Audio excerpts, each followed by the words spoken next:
Bien, estamos estudiando el tema de Cristología y he invertido bastante tiempo hablando de la existencia y de la eternidad de Cristo. Vimos los pasajes principales: Evangelio según San Juan, capítulo 1, San Juan, capítulo 8, Hebreos, capítulo 1 y Colosenses, capítulo 1. De esos pasajes del Nuevo Testamento. Y del Antiguo Testamento he mencionado dos textos muy importantes: Miqueas capítulo 5 y versículo 2. Libro de Miqueas capítulo 5 y versículo 2. Quizá podamos leer de nuevo esos dos versículos. Miqueas 5:2, donde dice: pero tú, Belén Éfrata. De paso, en la tierra de Israel hay por lo menos 3 ciudades que se llaman Belén. Hay una Belén que está por el mar de Galilea. Esta es Belén de Judea. Y hay otra más. Hago esa observación porque fíjese que ahí dice en el texto: pero tú, Belén Éfrata. Esa Belén Éfrata es la Belén de Judea. Y los escritores bíblicos hacen esa observación para que el lector que no esté familiarizado con ese dato, pues pueda estarlo. Miqueas 5:2. Pero tú, Belén Éfrata, pequeña para estar entre las familias de Judá, de ti me saldrá el que será Señor en Israel, y sus salidas son desde el principio.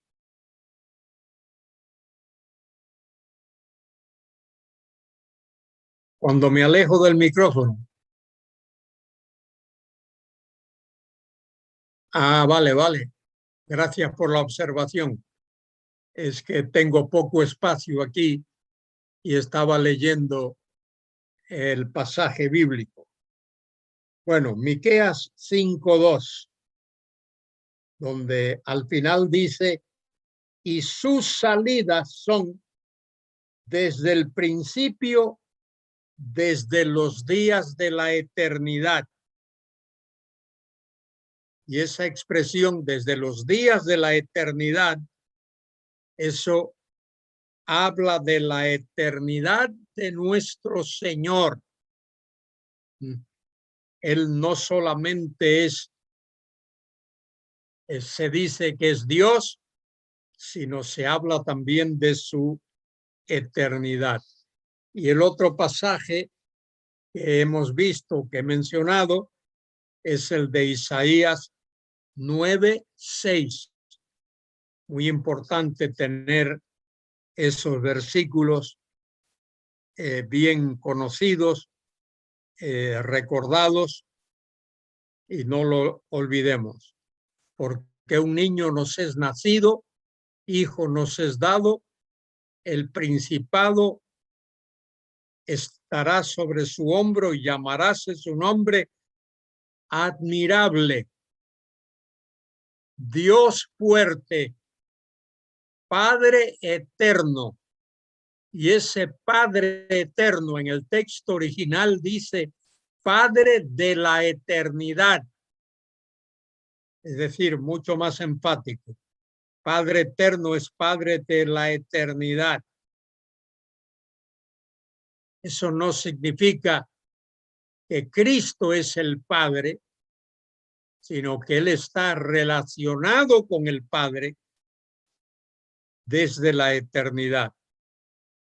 Recordemos que son tres personas: la persona del Padre, la persona del Hijo y la persona del Espíritu Santo.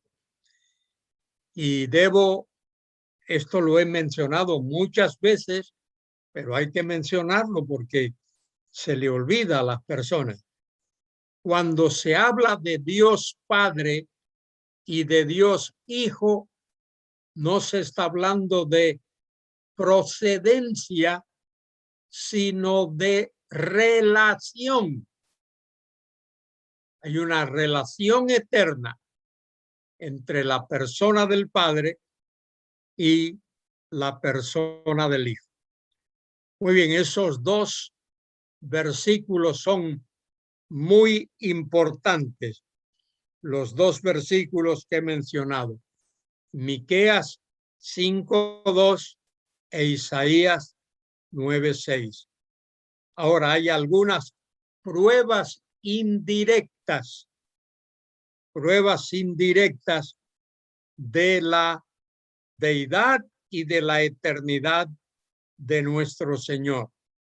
Por ejemplo, en San Juan 3:13 dice que Él está en el cielo cuando estaba en la tierra, es decir, habla de su omnipresencia. Él está en el cielo, pero también está en la tierra. También se habla de la obra, el hecho de que Él es el creador de todas las cosas. Juan 1:3.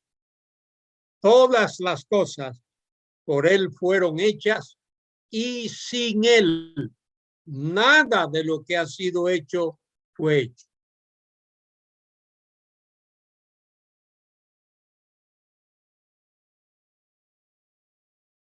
Bien.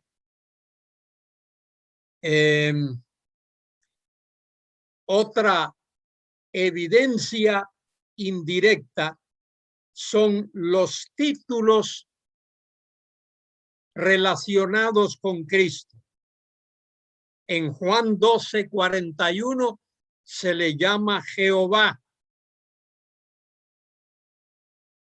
En Isaías 6:3 y 5 también se le llama Jehová. En Mateo 22:44 se le llama Adonai. Lo mismo que en el Salmo 110, versículo 1. Fíjese en ese Salmo 110, versículo 1, salmo tan importante. 110, versículo 1. Jehová dijo a mi Señor. Ahí hay dos personas. Siéntate a mi diestra hasta que ponga a tus enemigos por estrado de tus pies. Padre e hijo tienen una relación eterna. Ahí hay dos personas en el Salmo 110. El término Yahvé, el vocablo, el sustantivo, y Señor es Adonai. Yahvé dijo a mi Adonai. Así es como David lo expresa. También en algunos otros pasajes del Antiguo Testamento. Jueces capítulo 6, Zacarías capítulo 1, versículo 11, y el texto que he mencionado muchas veces, Juan 1:18. Juan 1:18 habla de esa eternidad de nuestro Señor. Leo ese versículo otra vez. Juan 1:18. A Dios nadie le vio jamás.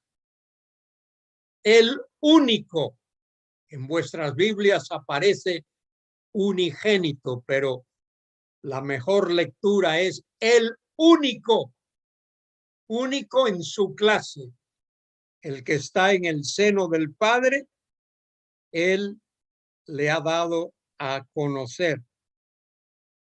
El que está en el seno del Padre, él le ha dado a conocer.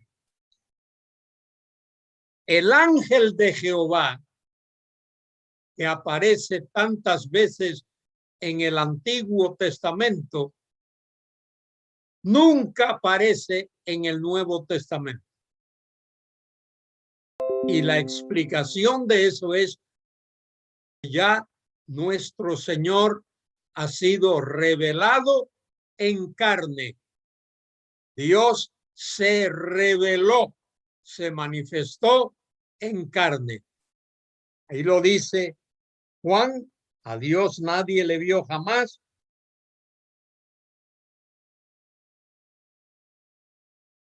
El único, el que está en el seno del Padre, él le ha dado a conocer.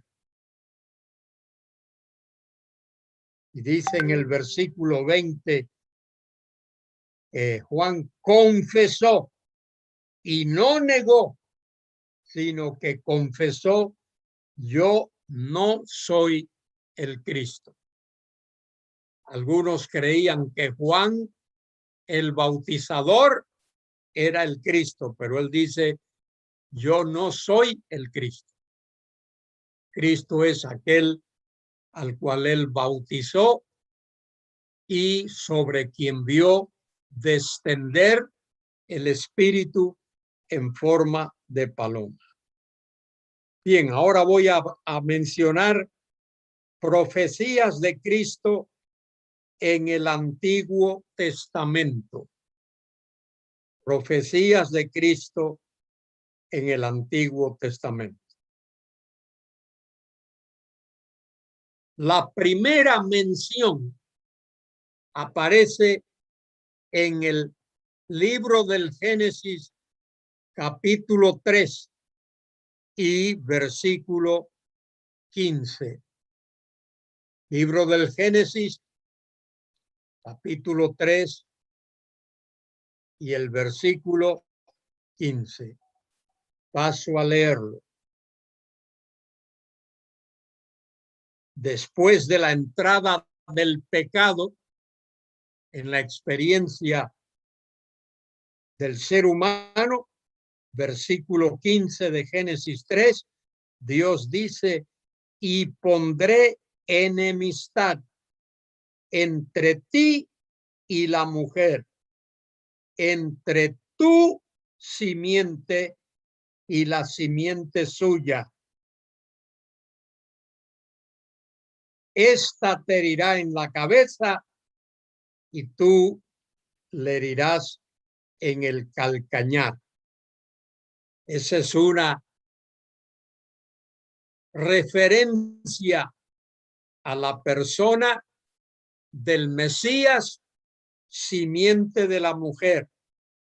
Habla de la concepción virginal. Concepción, no nacimiento, sino concepción virginal. Cristo no tuvo un nacimiento virginal. Él nació como nacen todos los niños.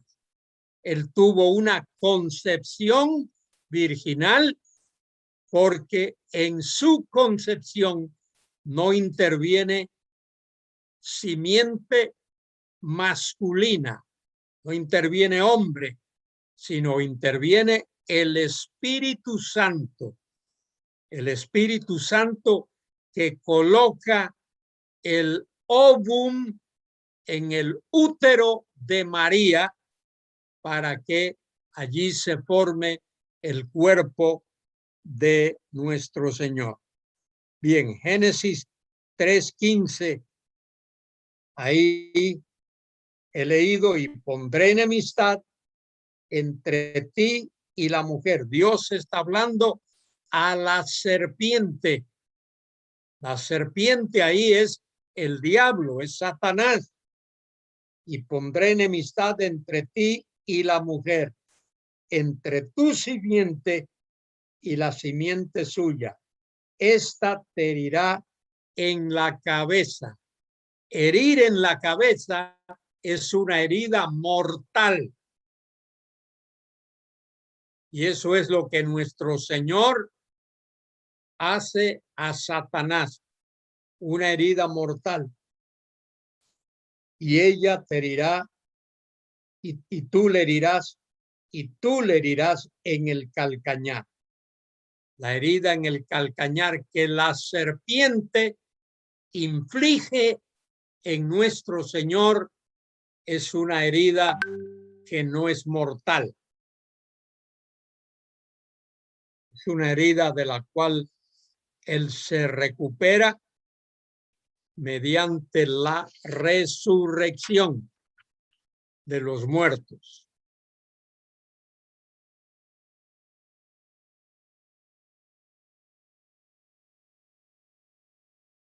Bien, ya lo he dicho, el Mesías es identificado como simiente de la mujer, y esa identificación le pertenece solo a María. Solo ella concibió al Señor. En la teología católica hay un montón de Marías. Todas tienen un nombre diferente. Y la Iglesia Católica ha inventado toda una retahíla de creencias falsas respecto de María. María no resucitó de los muertos, todavía no. Ella resucitará cuando la Iglesia resucite, igual que tú y que yo. María no ha ascendido al cielo, como enseña la Iglesia Católica. Eso es falso. Eso es una herejía, tremenda herejía. Y María no ha sido entronizada. Cuando los católicos rezan u oran a María, están cometiendo un acto de herejía, totalmente herejía. Muy bien. El Mesías vino a través de María, quien concibió su cuerpo por obra y gracia del Espíritu Santo, como lo explica Lucas, capítulo 1, versículos 30 al 35. El ángel le aparece a María y le dice lo que va a ocurrir. Quizás sería bueno que mirásemos ese pasaje. Lucas capítulo 1. Muy importante recordar esto. En Lucas capítulo 1, versículo 30. Entonces el ángel le dijo: María, no temas, porque has hallado gracia delante de Dios. Y ahora concebirás en tu vientre y darás a luz un hijo y llamarás su nombre Jesús. Este será grande, y lo fue. Será llamado Hijo del Altísimo, y lo fue. Y el Señor Dios le dará el trono de David su padre. Eso no se ha cumplido todavía. Eso se cumplirá cuando nuestro Señor venga. y reinará sobre la casa de Jacob para siempre. Eso no se ha cumplido todavía. Y su reino no tendrá fin. Eso no se ha cumplido todavía. Entonces María dijo al ángel: ¿cómo será esto? Pues no conozco varón. ¿Cómo será posible? No conozco varón, no tengo marido. Respondiendo el ángel le dijo: el Espíritu Santo vendrá sobre ti y el poder del Altísimo te cubrirá con su sombra. Te cubrirá y el poder del Altísimo te cubrirá con su sombra, por lo cual también el santo ser que nacerá de ti o que nacerá será llamado Hijo de Dios. En el texto original la lectura es algo así: por lo cual también el santo ser que nacerá Hijo de Dios. Todo lo que dice es Hijo de Dios. Y aquí tu parienta Elizabeth también ha concebido hijo en su vejez. Y este es el 6º mes para ella, la que llamaban estéril. De manera que Juan el Bautizador era 6 meses mayor que su primo carnal, el Señor Jesucristo. Y más adelante, mire lo que dice María en el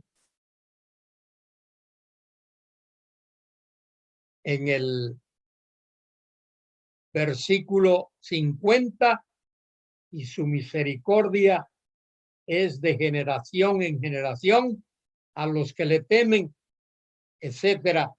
Y más adelante dice ella: mi alma, el versículo 46, perdón. Entonces María dijo: engrandece mi alma al Señor, o mejor leído, alma mía, engrandece al Señor.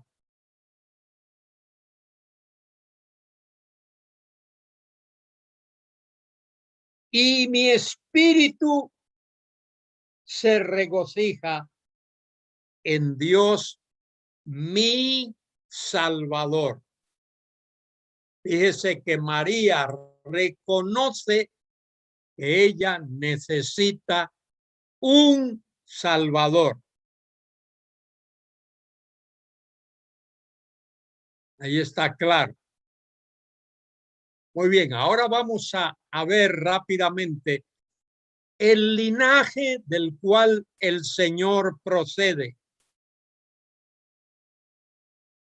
El Señor dice allí en Génesis 3, como hemos visto ya, capítulo 3 y versículo 15, él será simiente de la mujer. Génesis 3:15.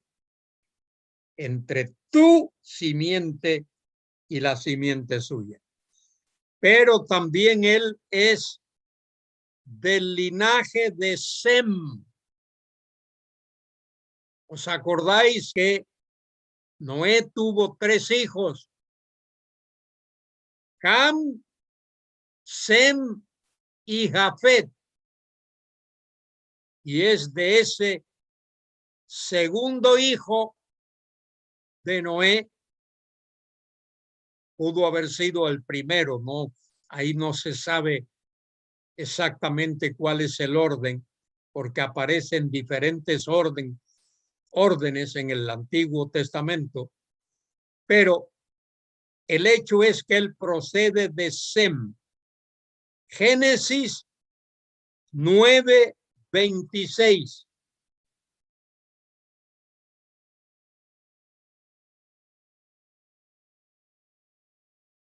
Génesis capítulo 9, versículo 26. Leo desde el versículo 25. Noé habla aquí, versículo 25, y dijo, maldito sea Canaán. Canaán era el hijo de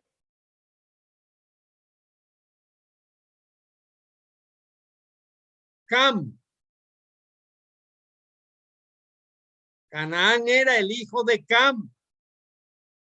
Y porque Cam vio la desnudez de su padre, fue maldito.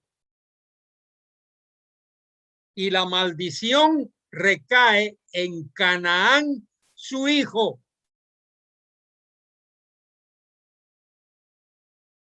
¿Está claro eso? Sí. Bien. Vale. Dice que Canaán será siervo de siervos, será sus hermanos. Dijo más, versículo 26. Este es el versículo que declara la bendición a Sem. De ahí es donde viene la raza semita. Sem. Dijo más, bendito por Jehová mi Dios sea Sem. Y observe, y sea Canaán su siervo. 27. Engrandezca Dios a Jafet y habite en las tiendas de Sem y sea Canaán su siervo. Canaán es maldito por lo que he dicho ya y es el siervo tanto de Sem como de Jafet. Termina el pasaje y vivió Noé después del diluvio 350 años y fueron todos los días de Noé 950 años y murió. Fíjese, y es posible si uno estudia esto con detenimiento, que el padre de Abraham conociese a Sem, el hijo de Noé. Es posible. Muy bien. Del linaje de Sem, de ahí viene el Mesías, pero también del linaje de Abraham. Génesis capítulo 12. No solo del linaje de Sem, el linaje de Abraham. Génesis 12, 1 y 2.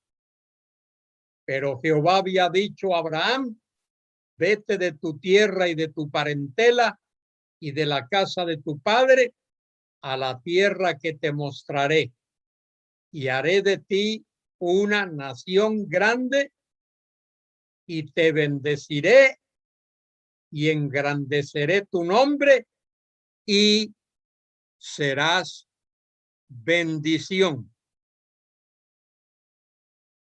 Y dice el versículo 3, bendeciré a los que te bendijeren y a los que te maldijeren maldeciré y serán benditas en ti todas las familias de la tierra. De manera que el Mesías no solo es del linaje de Sem, sino también del linaje de Abraham. Mire lo que dice capítulo 13 y versículo 15.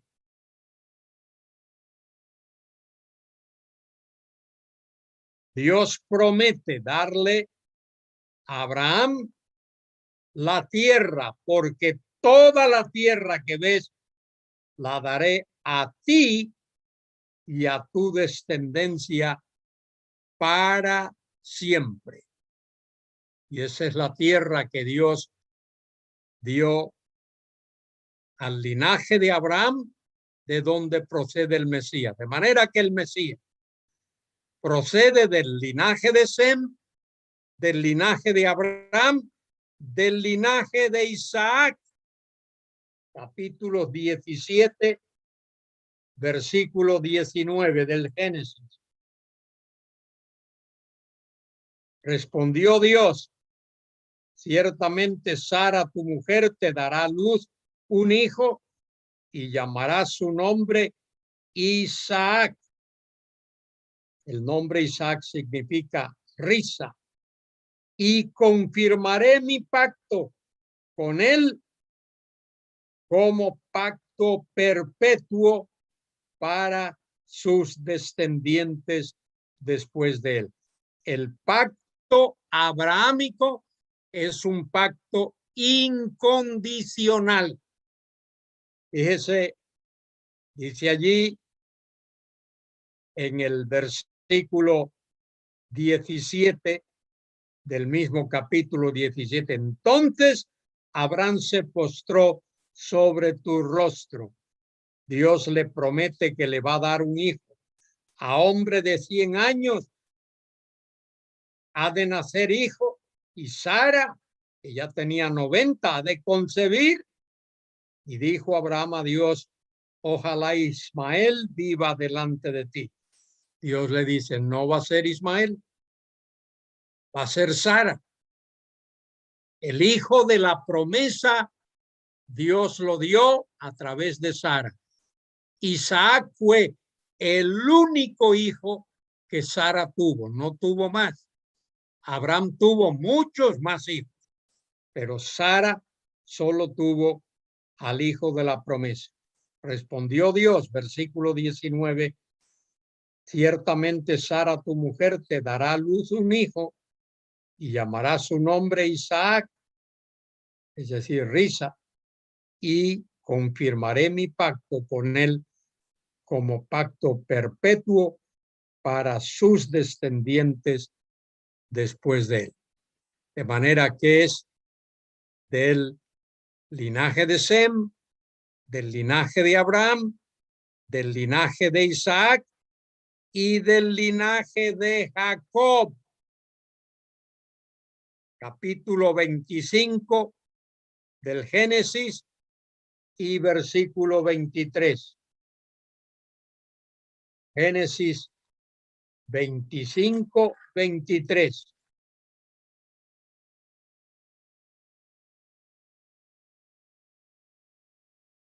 Y le respondió Jehová: dos naciones hay en tu seno, y dos pueblos serán divididos desde tus entrañas.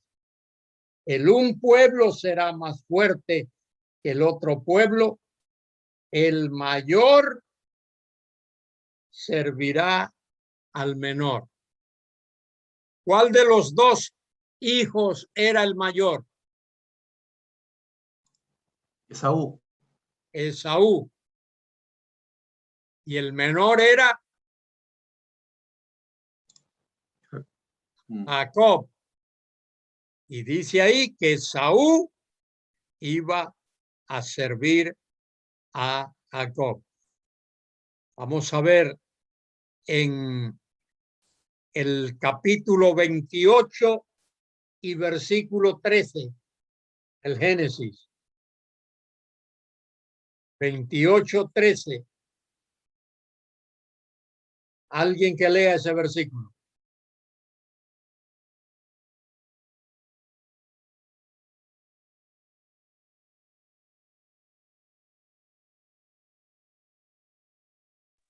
Veintiocho, 13.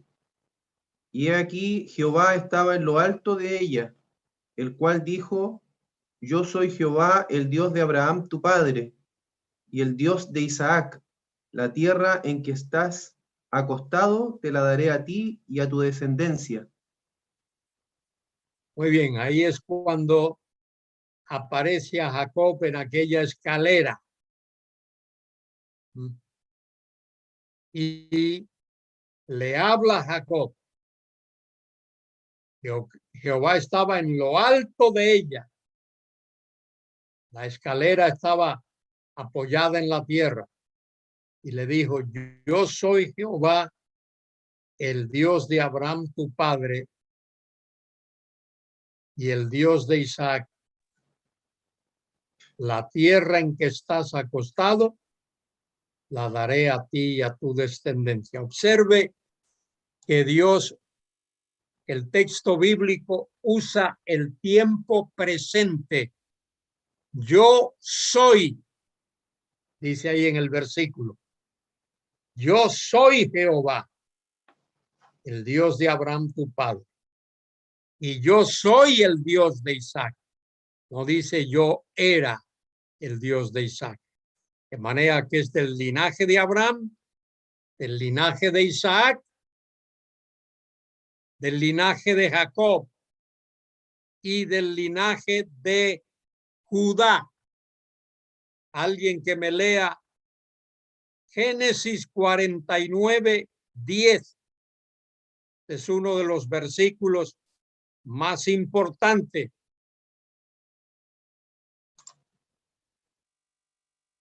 Léalo.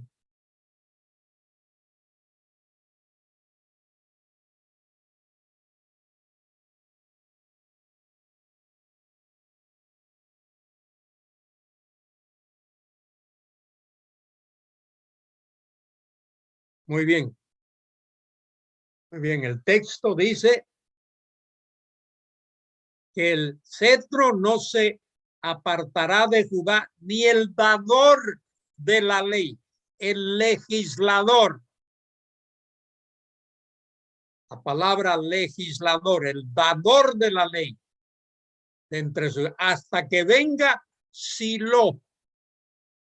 Silo es una palabrita un poco enigmática que significa aquel a quien le corresponde, aquel a quien le pertenece. ¿Qué le pertenece? ¿Qué le corresponde?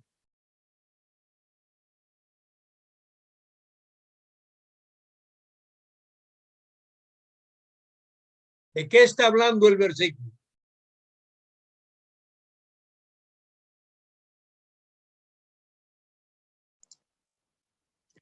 El que tiene el derecho. Muy bien. El que tiene el derecho. ¿De qué?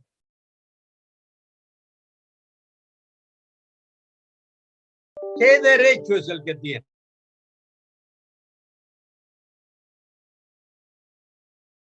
La autoridad de gobernar. Derecho de reinar. Fíjese lo que dice. No será quitado el cetro. ¿Qué es un cetro?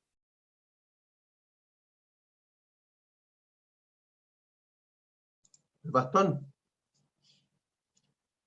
O una corona. Lo que indica que la persona tiene el derecho, el cetro de Judá, ni el legislador de entre sus pies. De manera que él es no solo rey, sino que es legislador también.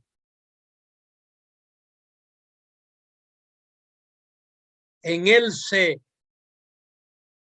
unen los tres grandes oficios. ¿Cuáles son los tres grandes oficios?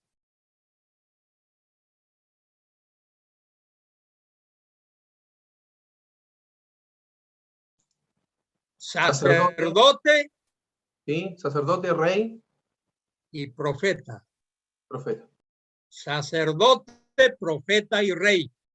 Esos tres oficios se unen, se encuentran en él.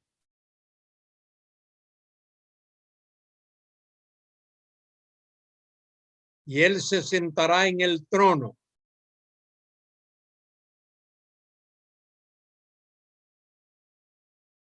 Hay par de versículos muy importantes. Salmo 72:7.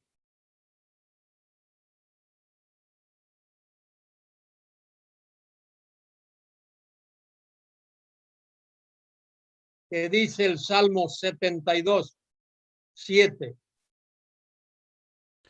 Lo leo, hermano.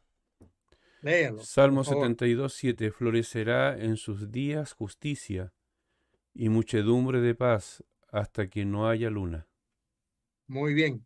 Eso se refiere al reinado del Mesías. Ahora lee el otro versículo también, Cristian. Jeremías 23:6.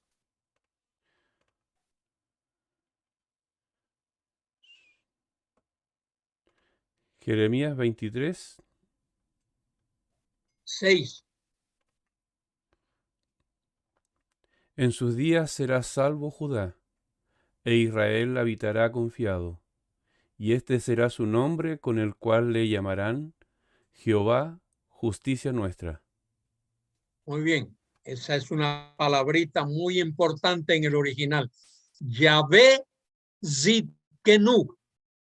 Yahvé Zidkenu significa Jehová, justicia nuestra. Él es nuestra justicia. Cuando Él venga a reinar, reinará como Rey de justicia. Otro texto, Zacarías 9:10.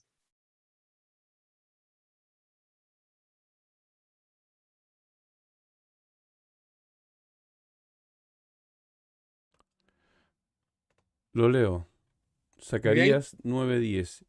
Y de Efraín destruiré los carros y los caballos de Jerusalén, y los arcos de guerra serán quebrados, y hablará paz a las naciones, y su señorío será de mar a mar, y desde el río hasta los fines de la tierra. Muy bien. Su señorío será de mar a mar. Es decir, abarca toda la tierra. Dice, y desde el río hasta los fines de la tierra. Ese río puede ser el río Jordán, puede ser el Nilo, cualquiera de esos ríos, pero le dará la vuelta hasta los fines de la tierra.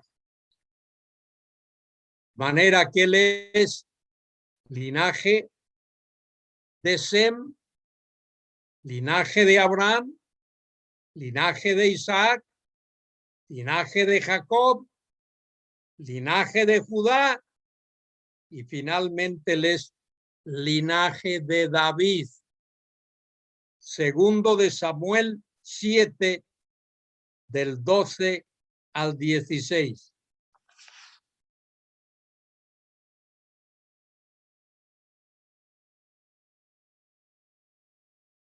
Segunda de Samuel 7. 7 del 12 al 16. Y cuando tus días sean cumplidos, y duermas con tus padres, yo levantaré después de ti a uno de tu linaje, el cual procederá de tus entrañas, y afirmaré tu reino, y edificará casa a mi nombre, y yo afirmaré para siempre el trono de su reino. Yo le seré a él padre, y él me será a mí hijo. Y si él hiciere mal, yo le castigaré con vara de hombre, y con azotes de hijos de hombres. Pero mi misericordia no se apartará de él como la aparté de Saúl, al cual quité de delante de ti, y será afirmada tu casa, tu reino para siempre delante de tu rostro, y tu trono será estable eternamente. Muy bien, ¿cuáles son las tres palabras clave en ese pasaje?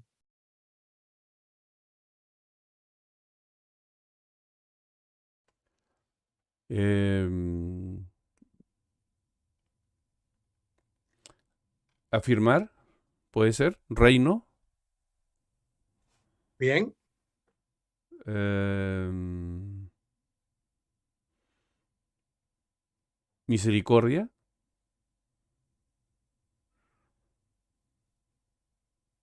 y que procederá de tus entrañas. Hay tres palabras clave en ese pasaje.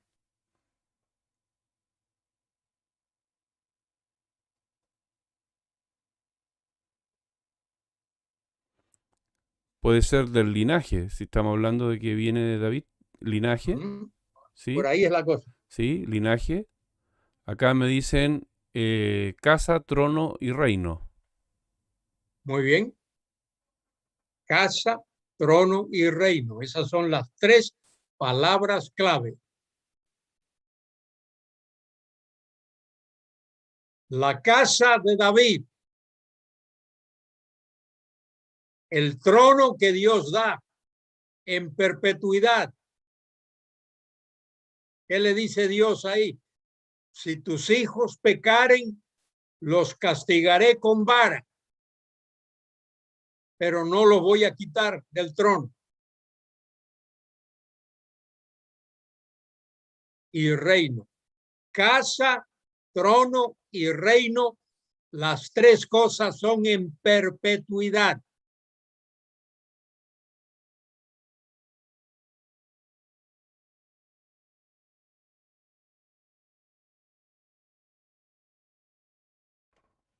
Hermano Luis, con referente a este mismo texto, aquí dice en el verso 13, dice, Él edificará casa a mi nombre, y yo afirmaré para siempre el trono de su reino. Aquí está hablando del Señor. Sí, pero aquí lo está hablando a David. Correcto, pero Sí, el verso 14, exacto. el verso 14 habla no al Señor, sino a la descendencia de los reyes que vendrán después de él, porque a mí me causó un poco cuando dice, y si él hiciere mal, sabemos que el Señor no hizo mal, fue perfecto. Yo le castigaré con vara de hombre y con azotes de hijos de hombre. Aquí está hablando de dos personas diferentes, tanto en el verso 13 como en el verso 14. Dice, versículo 13, Él edificará casa a mi nombre. Ahí está hablando de David. Y yo afirmaré para siempre el trono de su reino. Es decir, el reino davídico va a continuar. Dios lo va a establecer. Fíjate que aun cuando Jeconías, aquel rey que fue llevado en cautiverio, que se rebeló contra Dios, ¿qué le dijo Dios?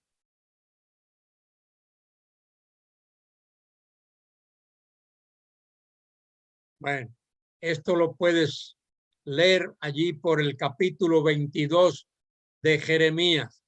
Dios le dijo, de tu descendencia nadie se va a sentar en el trono.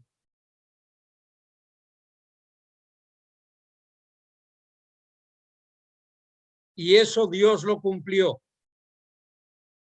¿Cómo lo cumplió Dios?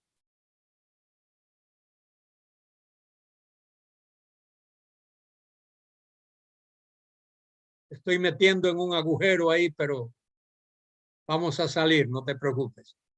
Fíjate, a ver, fijaos todos.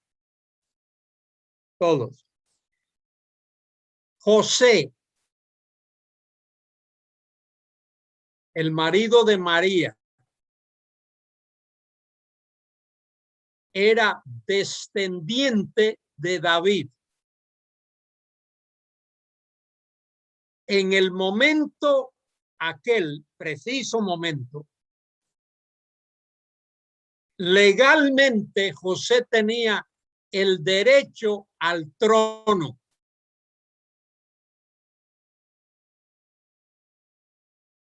Pero José no podía ocupar el trono.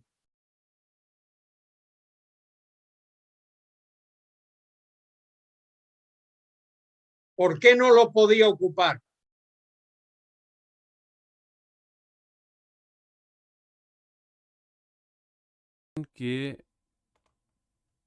Porque ninguno de sus descendencias se sentará en el trono. Porque José era descendiente de Conías o Jeconías. Es lo mismo. Conías o Jeconías. Y Dios le había dicho que ninguno de su descendencia se sentaría en el trono.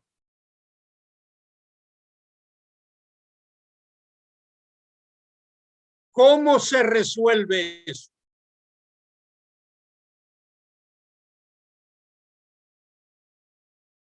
Por el lado de María, porque María era descendiente de David, pero no a través de Jeconías.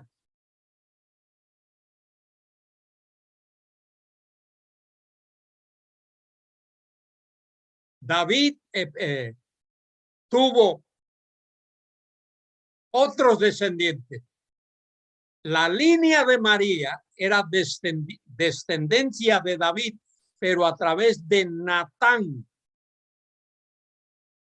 otro hijo de David.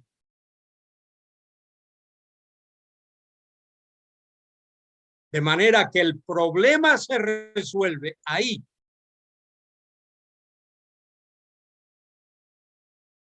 Jesucristo no fue descendiente de José. Si hubiese sido descendiente de José, no hubiese podido ocupar el trono. Era descendiente de María. Por eso es que Mateo 1:16, fíjese lo que dice allí Mateo 1:16.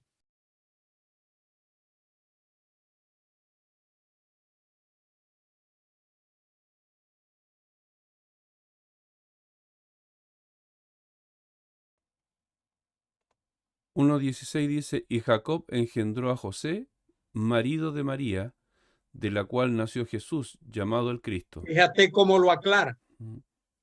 ¿Ah? Lee el versículo otra vez. Y Jacob engendró a José, marido... Jacob engendró a José. ¿Qué más? Marido de María. Marido de María. De la cual nació Jesús, de la cual nació Jesús.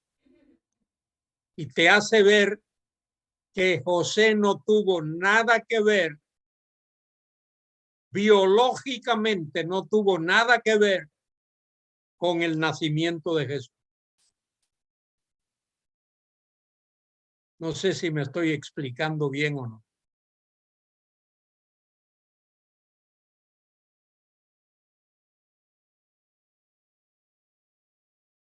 Muy bien.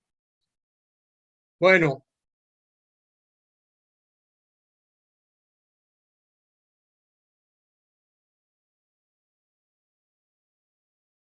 De manera que él es del linaje de David. Particularmente, observe allí, si segundo de Samuel 7, versículo 16.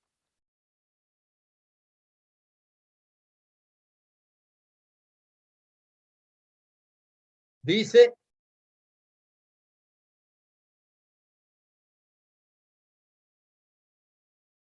a ver, Cristian, léelo ahí para todos. 16. Y será afirmada tu casa y tu reino para siempre delante de tu trono, de tu rostro, y tu trono será estable eternamente. Muy bien, ahí está. Ese versículo es clave. Y será afirmada tu casa y tu reino para siempre delante de tu rostro y tu trono. Ahí están las tres palabritas: casa, reino, trono. Tu trono será estable eternamente.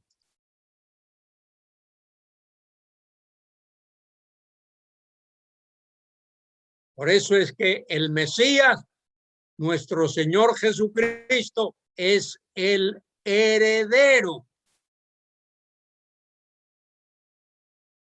del trono de David.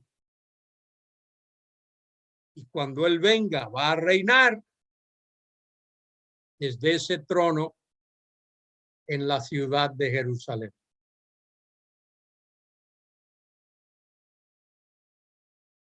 Muy bien. ¿Alguna duda? Guille, me llegó una, no sé si dice, dice con relación a la salvación, los descendientes de Ismael, ¿ellos serán salvos?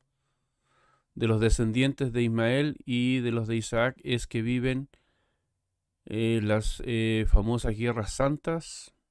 Si puede explicar algo, no sé qué tan... Bueno, hay muchos descendientes de Ismael que son salvos, árabes. Yo tengo amigos árabes que son creyentes, que han puesto su fe en Jesucristo. Y hay congregaciones donde hay creyentes árabes. Es más, ahora mismo yo creo que hay más creyentes árabes que son descendientes de Ismael, salvos, que judíos, que son descendientes de Isaac. El judío hoy es duro e incrédulo y ateo y rechaza el evangelio. De manera que ahora mismo, en este momento, podría decir, y creo que no me equivoco, que hay más descendientes de Ismael salvos que descendientes de Isaac salvos.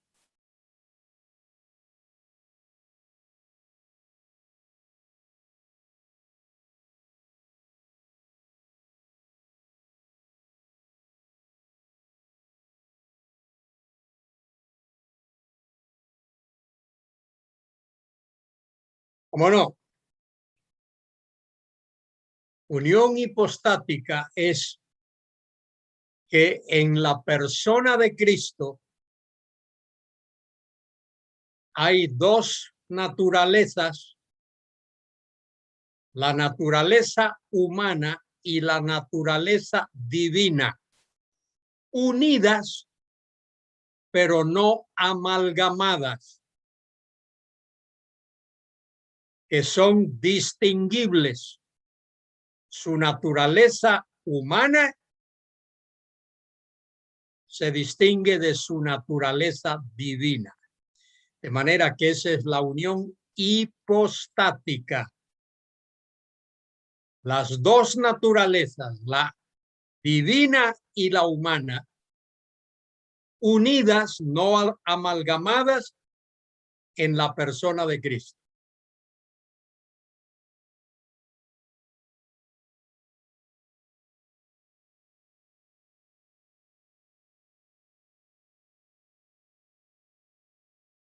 Muy bien.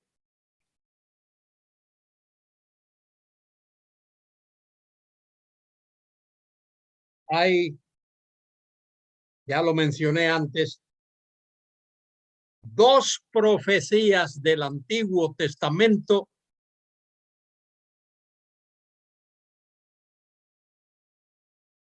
muy importantes respecto de el nacimiento del Señor.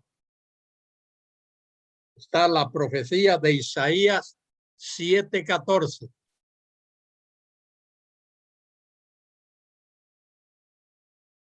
Isaías 7:14.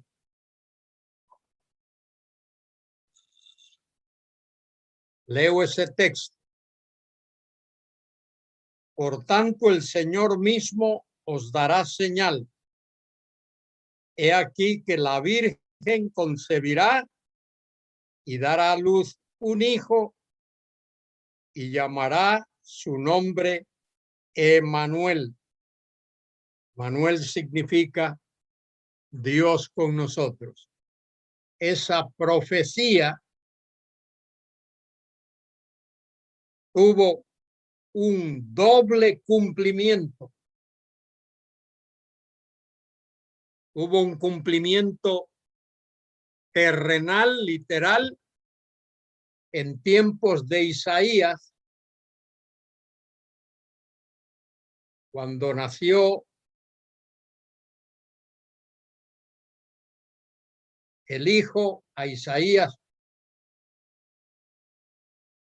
Maher Salal Hasbaz. Isaías 8:3. ¿Puedes leer ese versículo, hermano? Isaías 8:3.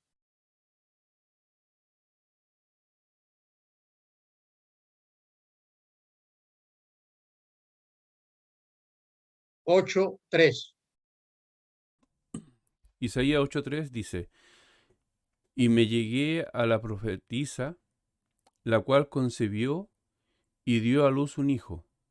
Y me dijo Jehová: ponle por nombre Maher Salah Asbaz. Muy bien.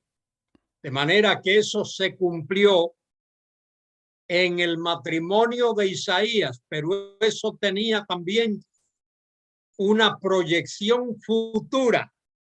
Mateo 1:23. Lee ahora Mateo 1:23.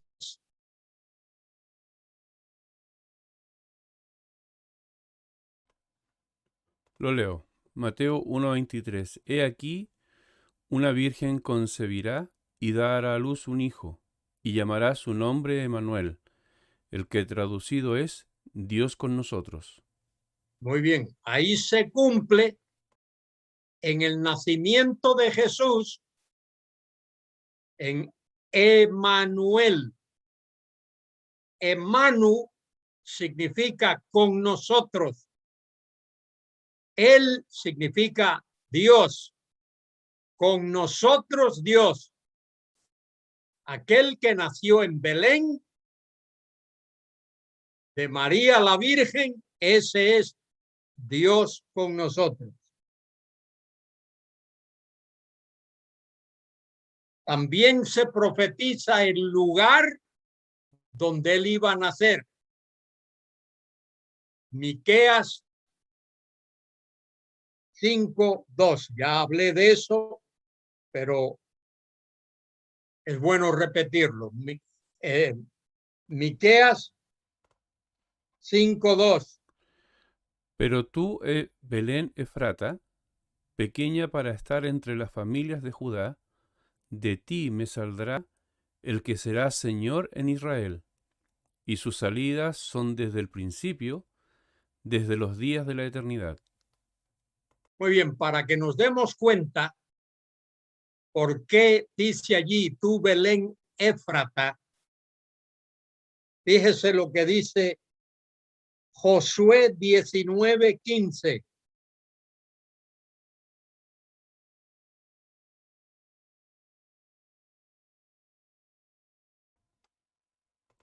Josué 19:15.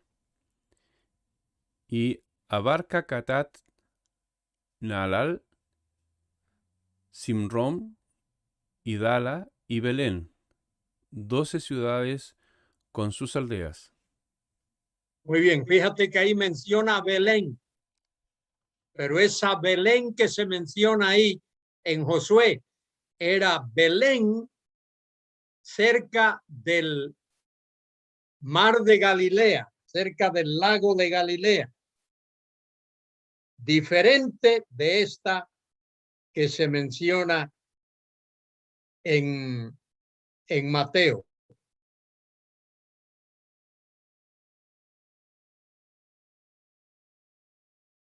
Mateo 2:6 dice algo acerca del versículo. ¿Qué es lo que dice?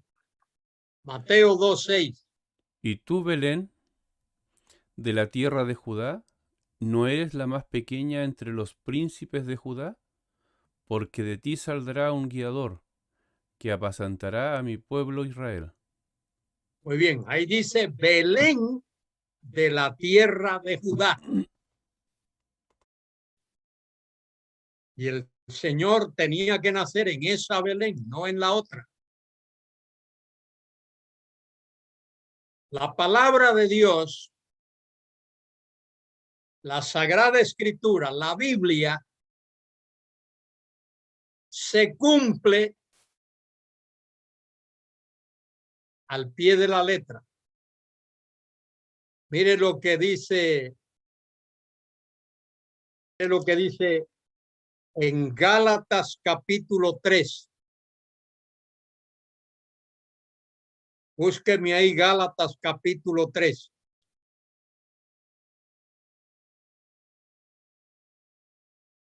Versículos 15 y 16. Gálatas capítulo 3, verso 15. Hermanos, hablo en términos humanos. Un pacto, aunque sea de hombre, una vez ratificado, nadie lo invalida ni le añade. Ahora bien, a Abraham fueron hechas las promesas y a su simiente. No dice y a las simientes como si hablase de muchos, sino como de uno, y a tu simiente, la cual es Cristo.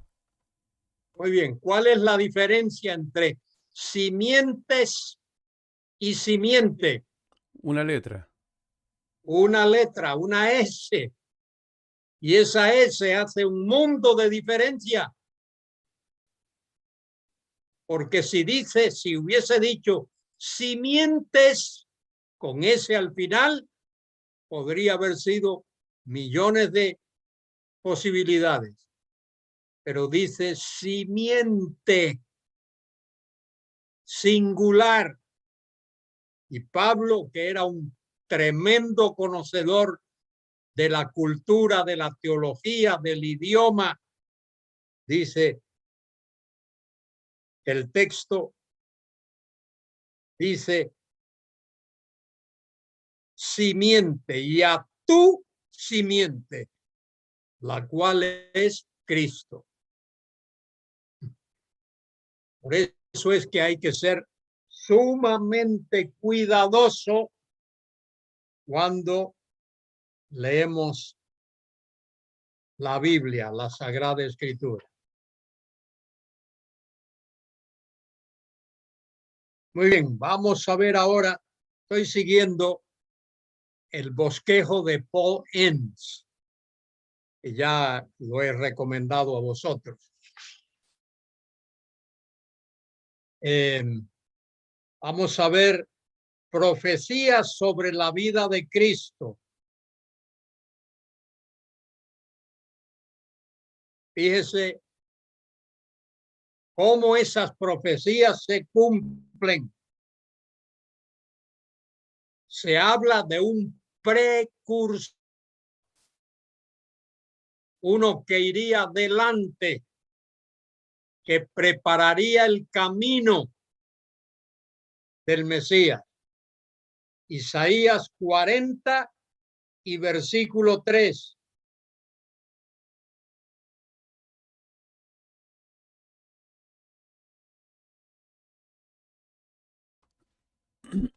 Isaías 40, verso 3.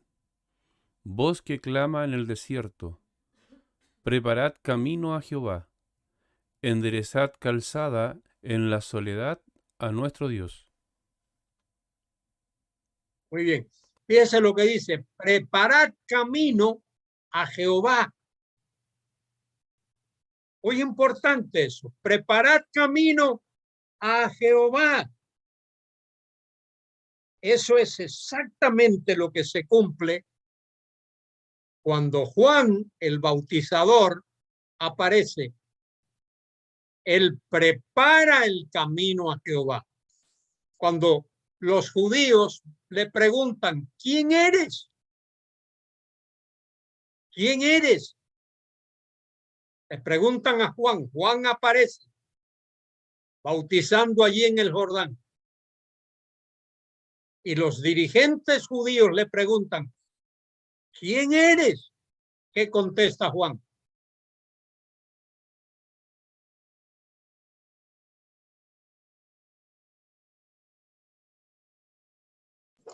Yo soy la voz de uno que clama en el desierto, enderezad el camino del Señor, Muy bien, como dijo el profeta Isaías. exacto. Juan dice que él era una voz. Él no era el Mesías, que él era una voz clamando en el desierto, preparando el camino. Él era el precursor del Mesías.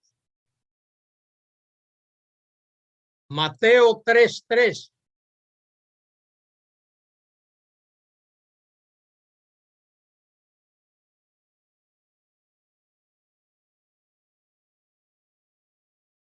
Mateo 3:3. Pues este es aquel de quien habló el profeta Isaías cuando dijo, voz del que clama en el desierto, preparad el camino del Señor, enderezad sus sendas. Muy bien. Y cita Isaías 43. Pero fíjate lo que dice. Mateo dice aquí, pues este es aquel de quien habló el profeta Isaías cuando dijo, voz del que clama en el desierto, preparad el camino del Señor. Y Señor ahí es Jehová.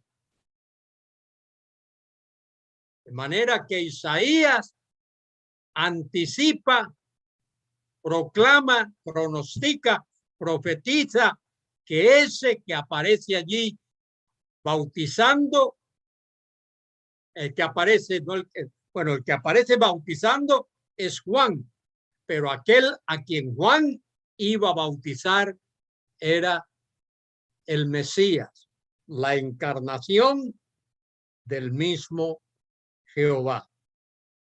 Y hay otro versículo aquí, Juan 1:23.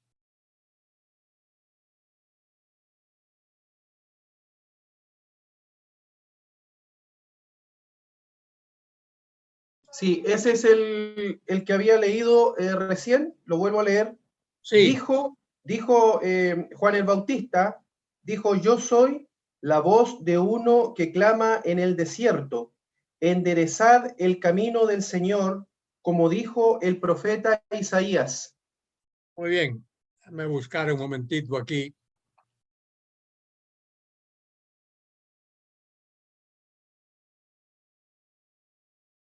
Un momentito.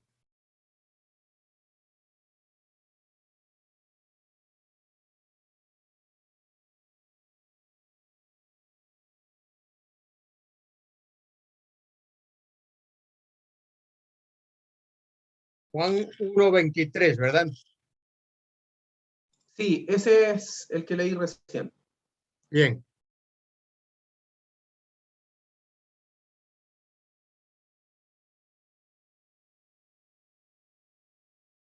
Sí, porque ¿qué es lo que dice ahí? Como leíste, léelo otra vez. Sí, yo soy la voz de uno que clama en el desierto. Enderezad el camino del Señor, como dijo el profeta Isaías. Muy bien. Solo quería confirmar que ahí no hay artículo definido. Yo soy voz. No dice yo soy la voz. Yo soy voz. Ahí se está enfatizando la esencia. Yo soy algo así como voz. Clamando en el desierto. Enderezad el camino del Señor, tal como dijo Isaías el profeta.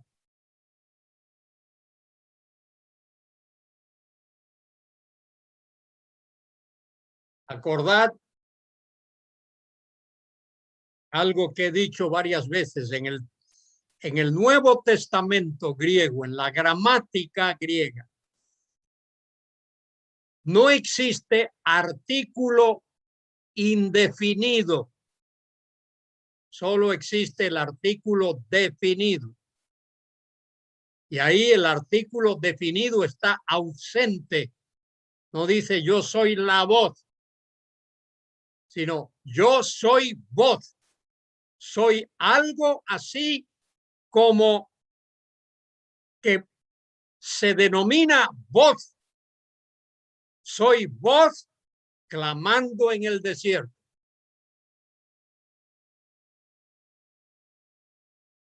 Enderezad el camino del Señor.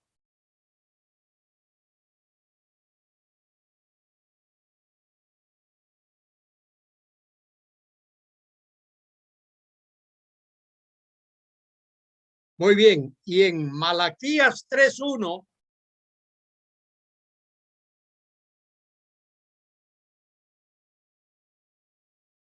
Malaquías, el último libro del Antiguo Testamento, ¿qué dice allí?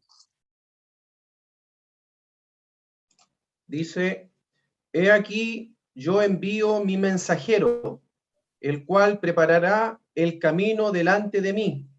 Vendrá súbitamente a su templo el Señor, a quien vosotros buscáis, y el ángel del pacto, a quien deseáis vosotros. He aquí viene, ha dicho Jehová de los ejércitos. Muy bien.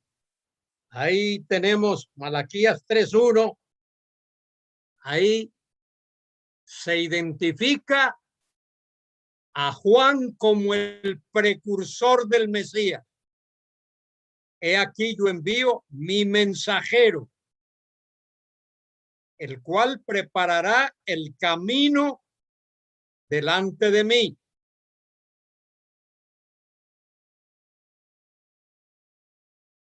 El que prepara el camino es el precursor, Juan. Y vendrá súbitamente a su templo el Señor a quien vosotros buscáis. Y el ángel del pacto, a quien deseáis vosotros, he aquí viene, ha dicho Jehová de los ejércitos. Cuando él venga por segunda vez, va a aparecer súbitamente en el templo. Por eso, mire, fíjese que el anticristo, esto lo dice allí en Apocalipsis 13, va a invadir Jerusalén y va a hacer acto de presencia. ¿Dónde? En el templo. Para que la gente piense que él es el Cristo, el Mesías. Pero él es un falso Cristo, un falso Mesías, porque cuando el Señor venga no va a venir así. Él va a venir con poder y gran gloria, como lo menciona al final del capítulo 24 de Mateo.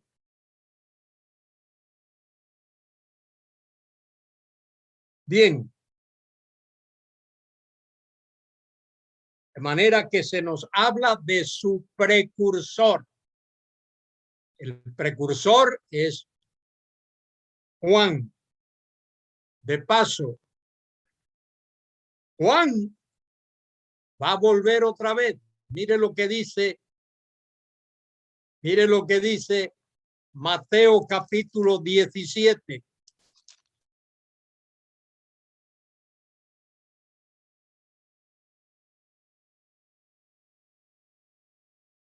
¿Os acordáis que Jesús llevó a los discípulos al monte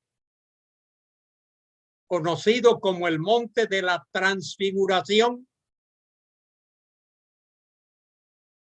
Sí, Ese monte pudo haber sido o el Monte Tabor, que está no muy lejos del mar de Galilea, o el Monte Hermón, que está bien al norte.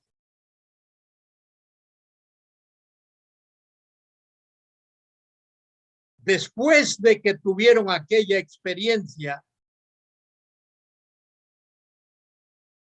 versículo 9 de Mateo 17, mira ahí conmigo, Mateo 17, 9. Cuando descendieron del monte, Jesús les mandó diciendo: no digáis a nadie la visión hasta que el Hijo del Hombre resucite de los muertos. Entonces sus discípulos le preguntaron diciendo, mire la pregunta, mire la pregunta. ¿Por qué pues dicen los escribas que es necesario que Elías venga primero?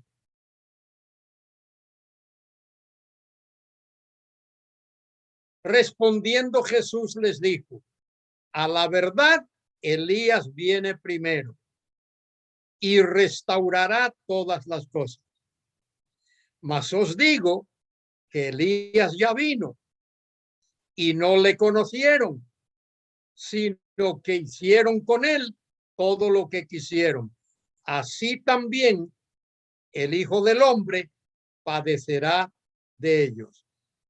Entonces los discípulos, fíjese bien, fíjese, comprendieron que les había hablado de Juan el Bautista.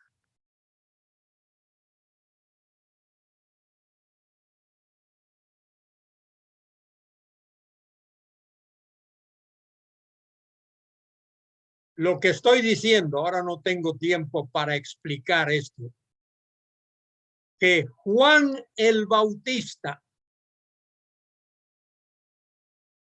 estoy usando el vocabulario que la gente usa, yo no sé si Juan era bautista o no. Sí sé que bautizaba, pero no creo que era bautista, como los que conocemos hoy. Juan va a regresar a la tierra.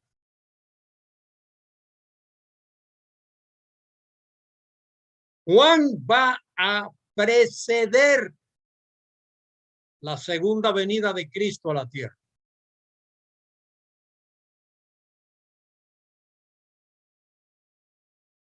Y va a anunciar. Honestamente, no sé cómo va a ser todo eso, pero creo en lo que la Biblia dice. Y la Biblia dice que Juan ha de preceder la segunda venida de Cristo a la tierra. Y va a aparecer de alguna manera en la tierra. Bien, Juan vendrá.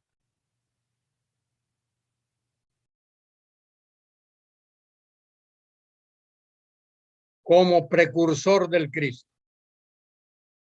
Ahora, la misión. Isaías 61:1. Ese pasaje promete que Cristo sería ungido en su ministerio por el Espíritu Santo. Estaría lleno de poder. Isaías 61:1.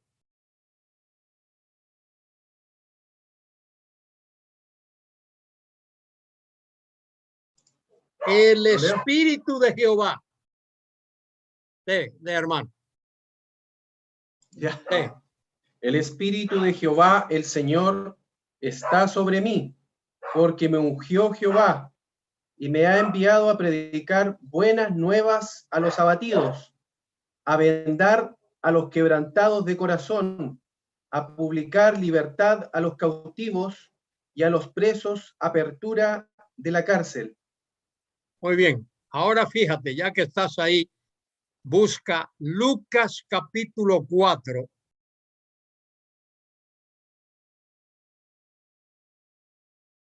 Versículos 18 y 19.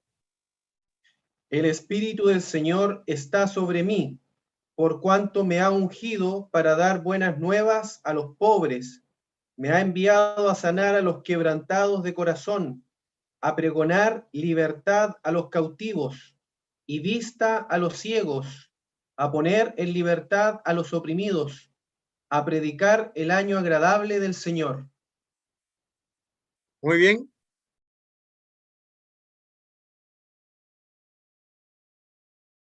¿Cuál es la diferencia que vemos ahí y el pasaje de el capítulo 61 de Isaías?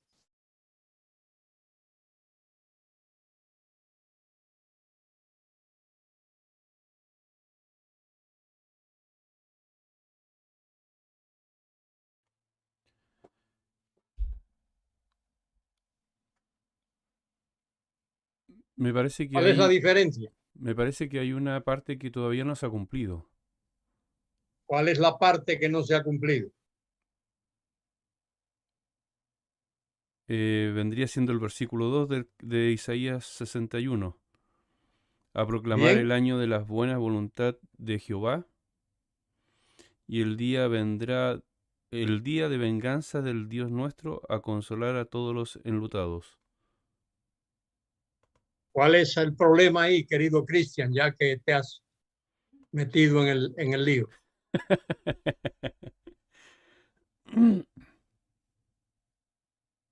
Fíjate, hermano Cristian, fíjate en el Lucas 4.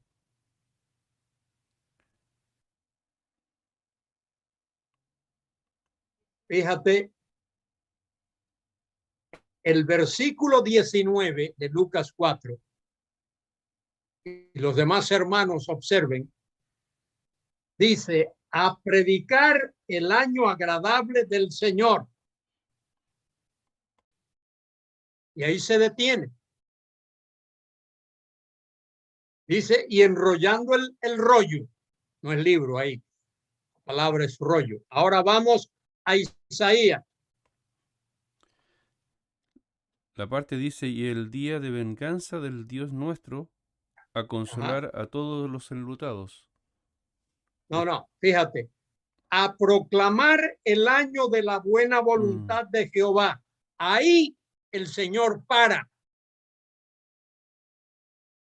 ¿Por qué no sigue?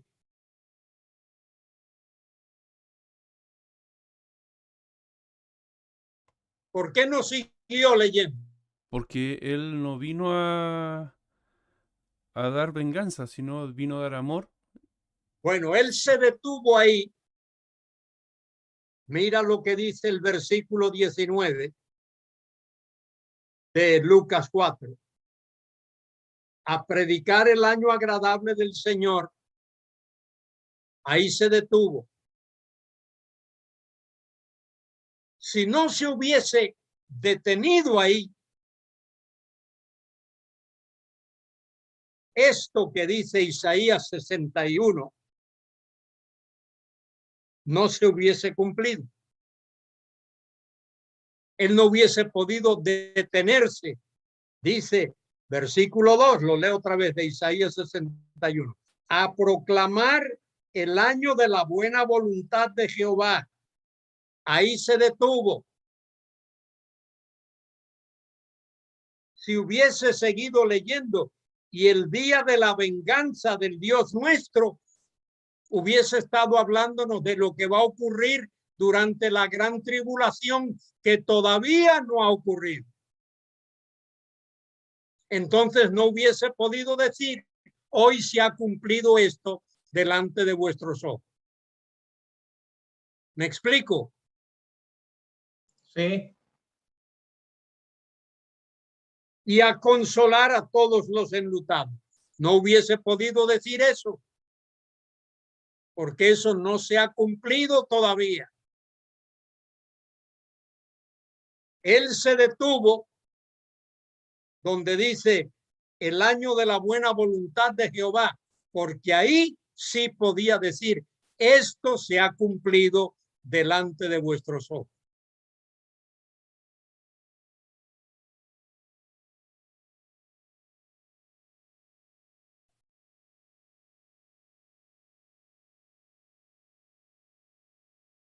¿Está claro eso o no?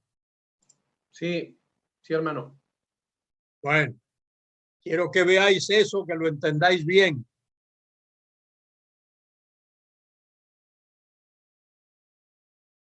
Referente a su misión. Leo un par de versículos más. Mateo 4, 15 al 16.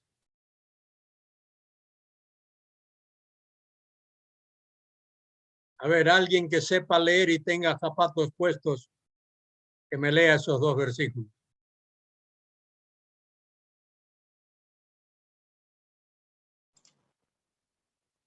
Mateo capítulo 4, 15 y 16.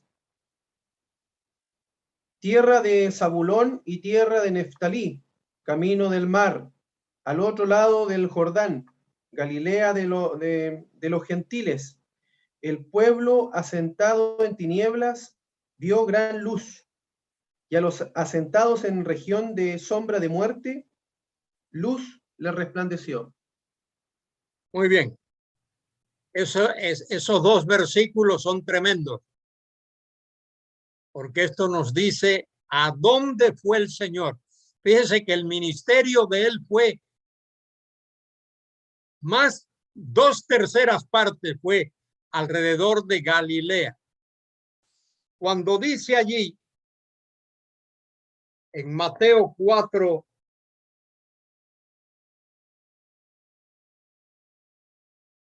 4:15, esta es mi traducción de esos dos versículos. Tierra de Zabulón y tierra de Neftalí, camino del mar, al otro lado del Jordán, Galilea de los gentiles. El pueblo achantado. Esa palabra se usa por allá, achantado, ¿o no? Bueno, cuando en Galicia, cuando alguien se achanta, queremos decir, se sienta y no quiere hacer otra cosa. Está achantado. Todo el peso de su cuerpo está ahí, no se mueve para nada. El pueblo achantado en tinieblas vio gran luz. Y a los achantados en región de sombra de muerte, luz les esclareció. La gente no se ocupaba de ninguna otra cosa, solo de sus negocios y de comer y de beber, nada más. Estaban achantados en tinieblas. Y esa es la idea ahí. El pueblo no quería hacer otra cosa.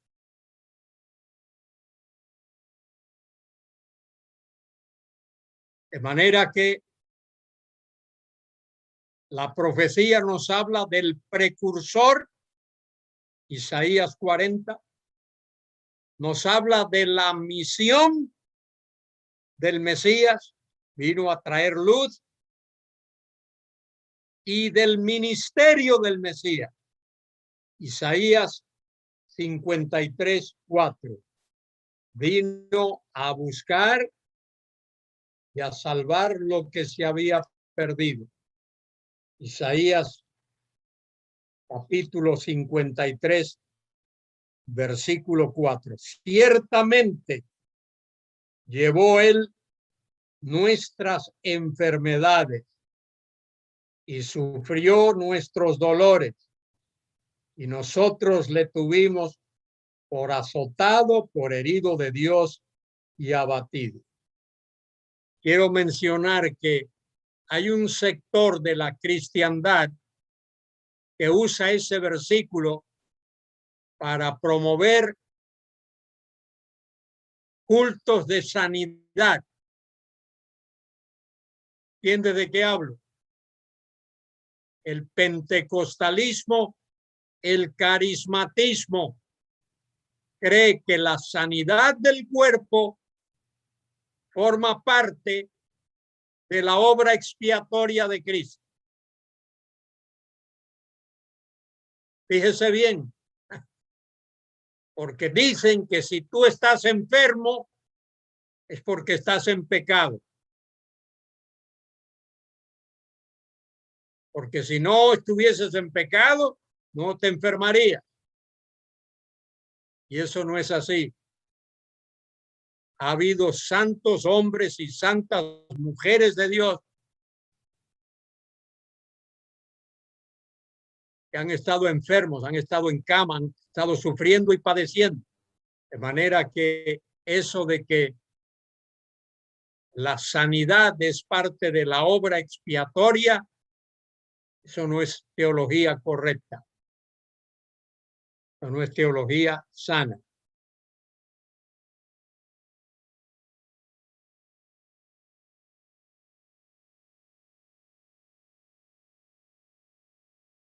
Vamos a ver un par de versículos más. Mateo 11, 5 y 6.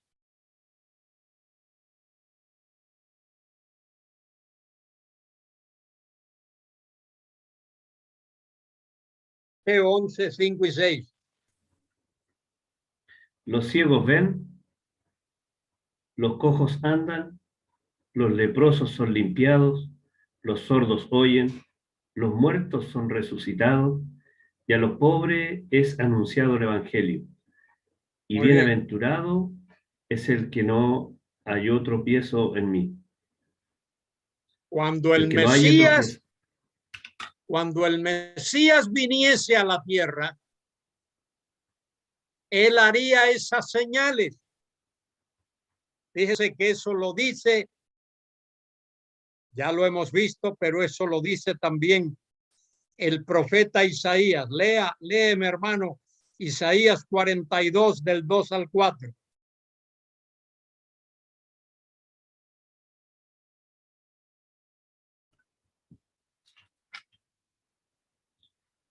Ya. No gritará, ni alzará su voz, ni la hará oír en las calles.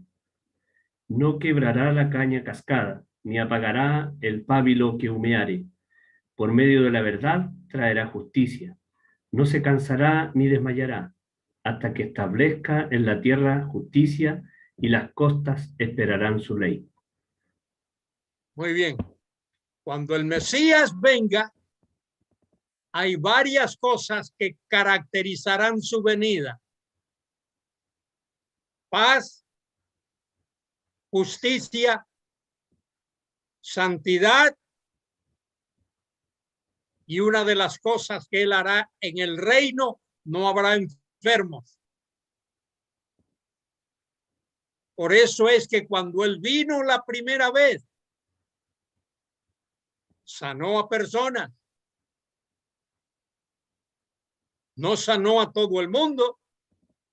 En el capítulo 5 de San Juan dice que allí junto al estanque de Bethesda había una multitud de enfermos, cojos, paralíticos, secos, ciegos, pero Jesús sanó a un hombre. ¿Acordáis del pasaje? Le pregunta, ¿quieres ser sano? Y él le dijo, Señor, no tengo a nadie que me meta en el agua. Cuando trato de meterme, alguien viene y se me adelanta. Solo a uno. Él no sanó a todo el mundo allí. Muchas veces sanó a muchas personas, pero otras veces no. Cuando Él venga y establezca su reino, en su reino, cuando Él reine, no habrá enfermos. Y Él sanó cuando vino para hacer señales mesiánicas. Los actos de curación que Cristo hizo eran señales mesiánicas. No era sanar indiscriminadamente. Había muchos que seguían al Señor, como decimos, por los panes y los peces. Y Cristo se lo dijo allí en San Juan capítulo 6. Me buscáis, no porque visteis la señal, no pusisteis fe, sino porque os llenasteis las tripas. Y eso es lo que aquella gente estaba buscando. Muy bien, ¿alguna pregunta? No, hermano, solamente hay una que nos preguntan si el anticristo vendrá del pueblo de Israel o no. Creo que... Creo que va a salir de Chile, me parece. Voy a cambiarme la nacionalidad entonces. No, hermano, esa no es Mire, en todos los países del mundo, que yo sepa, hoy hay judíos. En Estados Unidos hay judíos, en Canadá hay judíos, en España hay muchos, en Francia, en Alemania, hasta en la China hay judíos. De manera que el anticristo, lo que sí sé es que el anticristo va a salir de un país occidental. ¿Por qué? Porque el anticristo va a salir de lo que fue en un tiempo el Imperio Romano. Y esto podemos verlo en el libro de Daniel y en el libro del Apocalipsis. El anticristo procederá, saldrá de lo que en un tiempo fue el Imperio Romano. Pero en cuanto a su descendencia étnica, no sé si va a ser un judío o un no judío. Lo que sí va a hacer, y esto lo describe Daniel capítulo 11, un individuo con mucho poder, con mucho carisma, dice que no va a hacer caso ni del amor de las mujeres. Va a ser un hombre con un poder, un atractivo tremendo, porque va a estar lleno del poder de Satanás. Mire, queridos hermanos, lo más importante no es si va a ser un judío o no va a ser un judío. Eso no es lo más importante. Lo más importante es que va a ser un individuo lleno del poder de Satanás.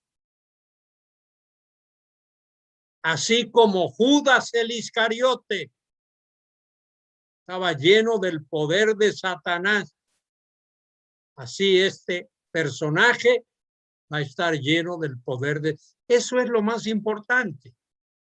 No es si va a ser judío o no va a ser... Eso no tiene importancia, de verdad. Puede que sí, puede que no. Pero lo más importante es lo que acabo de decir. Va a ser un individuo.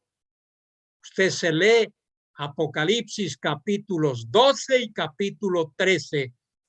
Fíjese que el capítulo 13 dice que surge del mar y que la misma bestia, el dragón, lo observa surgir del mar lleno del poder de Satanás. Eso es lo importante. Muy bien, ¿alguna otra pregunta? Tenemos más preguntas. Así Bueno. que, bueno, le damos las gracias una vez más. Ánimo a todos a seguir estudiando.